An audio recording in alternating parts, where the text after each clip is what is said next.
j'en profite parce que je lis aussi vos notes. Il y a une discussion sur le service garanti, service minimum. Est-ce que le service garanti, c'est en fait une manière cachée de dire plus que le service minimum? Moi, je ne pense pas. Je pense qu'on joue sur les mots. Effectivement, on laisse la main au débat social de s'entamer pour déterminer les contours, comment ça va se faire, dans quelles conditions ça va se faire. Et donc, je ne pense pas qu'il faille s'énerver trop sur la discussion de garantie ou minimum. Alors, pourquoi est-ce que pour nous c'est important? C'est parce qu'on estime que quand on offre un service qui, de par sa nature, ne peut pas être offert par quelqu'un d'autre, et certainement dans les conditions où on insiste sur le fait qu'il faille prendre le transport en commun, que pour certains, ce n'est même pas un choix.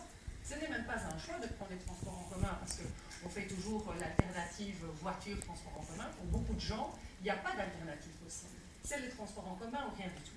Et donc on estime que, eh bien, pour cette catégorie de personnes-là et pour toutes les autres, il est normal qu'ils puissent se rendre à leur travail, à l'école, à l'hôpital, chez leur grand-mère, peu importe, mais parce que c'est un service de première nécessité. Ce n'est pas un luxe de pouvoir circuler. Et si vous voulez bien, parce que c'est important, donc j'étais là ce matin et j'ai entendu une réflexion sur le service garanti dans les prisons. Parce que c'est aussi, ça fait partie, donc il y a effectivement la SNCB, Belgocontrol qui sont visés par cette partie de l'accord de gouvernement, mais aussi les prisons. Et donc, effectivement, l'argument sur leur service minimum, c'est le rapport du Comité européen contre la torture. Et donc,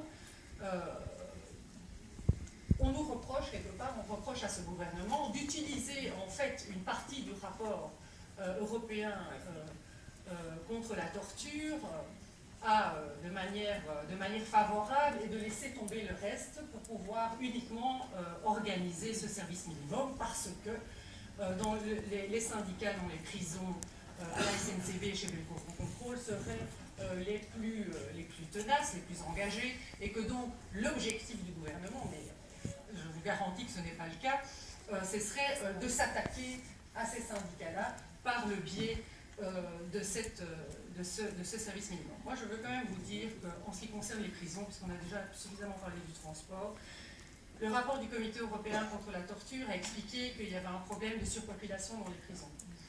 Et que la réponse à la surpopulation dans la prison, ce n'était pas de créer des nouvelles places.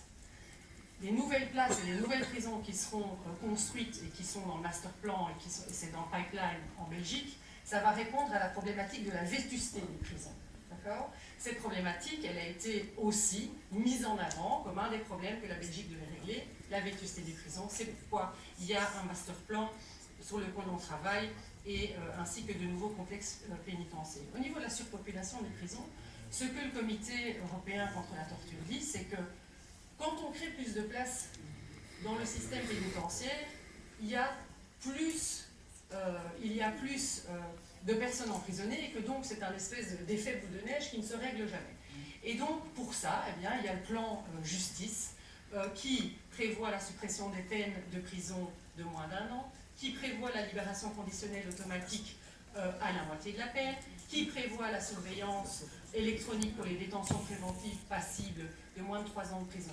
Tout ça pour remettre un petit peu les choses à leur place et vous dire que ce gouvernement, par le biais du service minimum pour les prisons, n'est pas en train de choisir ce qui l'arrange comme ça l'arrange, mais prend la globalité dans son entièreté.